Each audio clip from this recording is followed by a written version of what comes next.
பிள்ளைகளே, எல்லோரும் எப்படி இருக்கிறீங்க? சந்தோஷமா இருக்கிறீங்களா? மகிழ்ச்சியா இருக்கிறீங்களா? கர்த்தர் உங்களோடு கூட இருந்து பெரிய காரியங்களை அவர் செய்து கொண்டிருக்கிறார். இது உங்களுக்கான உங்களுடைய நேரங்களில் உங்களை சந்திப்பதற்கு மிக்க மகிழ்ச்சி அடைகிறேன். உங்கள் வாழ்விலே கூட கடவுள் இருந்து பெரிய காரியங்களை செய்யட்டும், பாதுகாப்பாக வைத்திருக்கட்டும். இன்றைக்கு நம்முடைய அன்றாட பணிகள் தொடங்கி அநேக நாட்கள் கடந்து வந்துட்டோம். இந்த மாதத்தை கர்த்தர் நமக்கு ஒரு மகிழ்ச்சியான மாதமாக அமைச்சு நம்மளை நடத்தி கொண்டிருக்கிறார். உபாகமம் 33ஆம் அதிகாரத்தில் 23வது வசனங்கள் இப்படியாக சொல்லுகிறது: கர்த்தருடைய தயவினால் திருப்தி அடைந்தேன், அவருடைய ஆசீர்வாதத்தினால் நிறைவாக இருப்பேன். 2 காரியங்கள். ஒவ்வொரு தேவ பிள்ளைகளுக்கும் கர்த்தரிடத்தில் தயவு கிடைக்கணும். யாரிடத்துல தயவு கிடைக்கணும்? கர்த்தரிடத்துல தயவு கிடைக்கணும். கர்த்தரிடத்துல தயவு கிடைச்சிச்சுன்னா உன் வாழ்க்கை எப்படி இருக்கும்? திருப்தி உள்ள வாழ்க்கையாக இருக்கும். நிறைய பேருடைய வாழ்க்கையில தயவு இல்லாமல் வாழ்ந்து கொண்டிருக்கிறோம். தயவு இல்லாம வாழ்ந்துட்டு இருக்கிறோம். இப்ப தயவு ஒவ்வொரு தேவ பிள்ளைகளுக்கும் தேவை. ரூத்துக்கு பாருங்க, போவாஸ் கண்களில் தயவு கிடைச்சது. அதனால அவளுடைய வாழ்க்கை எப்படி ஆச்சு? மிகப்பெரிய ஆசீர்வாதமா மாறிடுச்சு. திருப்தி உள்ள ஒரு வாழ்க்கை. வயல்ல போய் எதையாவது நெல்லை பொறுக்கிட்டு வரலாம் தான் போனான். ஆனா அங்க பாருங்க, கடவுள் அவளுக்கு தயவு கொடுத்தார். அந்த தயவு போவாஸ் மூலமாக அவளுக்கு கடவுள் கிரியை செய்ய ஆரம்பிச்சு.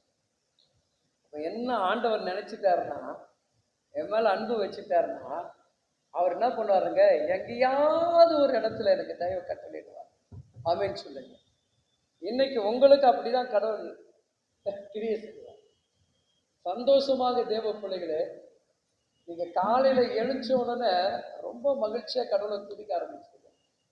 டென்ஷனோட காலைல எழுந்திருக்காங்க.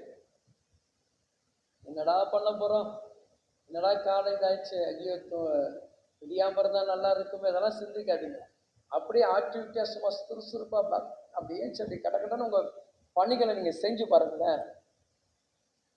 கர்த்தரிடத்துல அப்படியே விலை ஏற்பட்ட தயவு கிடைக்கும்.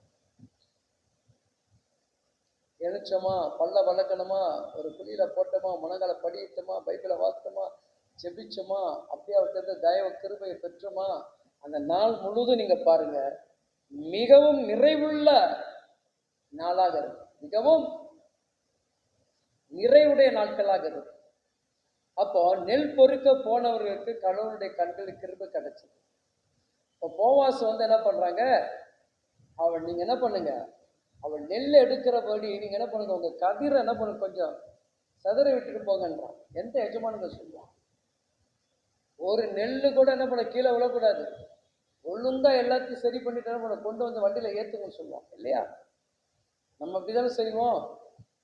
ஒருத்தருக்காக அந்த நெல்லை கொடுக்கறதுக்காக நம்ம பிரயாசப்படுவோமா? பண்ண மாட்டோம். ஆனா கடவுளுடைய தயவு வந்துச்சுன்னா, கடவுள்கிட்ட நமக்கு தயவு கிடைக்க ஆரம்பிச்சிச்சுன்னா என்ன பண்ணுவாருங்க, அறியாதவனோ தெரியாதவனோ போறனை வச்சு கூட கடவுள் என்ன பண்றாரு, நம்முடைய வாழ்க்கையை உயர்த்திருப்பார், மேன்மைப்படுத்துவார்.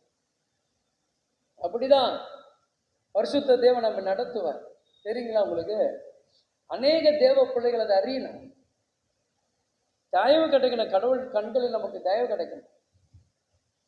அந்த தயவு கிடைச்சாதான் அவளுக்கு அந்த துருவத்துக்கு தயவு கிடைச்சது.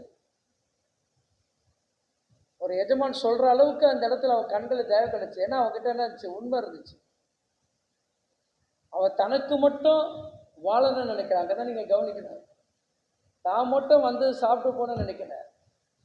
தன்னை நம்பி இருக்கக்கூடிய மாமியார், எத்தனை மருமகள் மாமியாருக்காக கடையில பர்ச்சேஸ் பண்ணி போறோம், அது வாங்கிட்டு போறோம், ஏதாவது வாங்கிட்டு போன்னு என்ன இருக்கும் சொல்லி பாருங்க.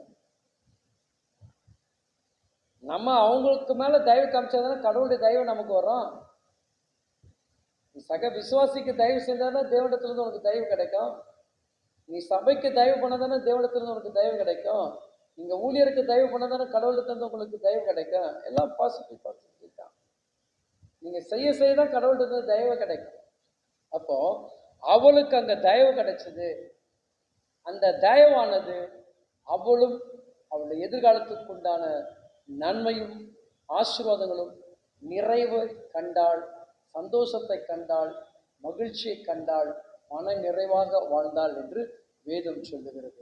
என்னை கேட்டுக்கொண்டிருக்கிற என் அன்பு தேவ சொன்னமே, இன்றைக்கு உங்களுடைய வாழ்க்கையிலும் கர்த்தருடைய கண்களில் தயவு கிடைக்கட்டும், மனுஷருடைய கண்களில் தயவு கிடைக்கும். நீங்கள் செய்யக்கூடிய பணிகள் எல்லாவற்றிலும் கர்த்தருடைய தயவு இருந்து அவர் உங்களை நிறைவாகவும் சந்தோஷமாக மகிழ்ச்சியுமாக வைத்திருப்பாராக. ஆமென், ஆமென்.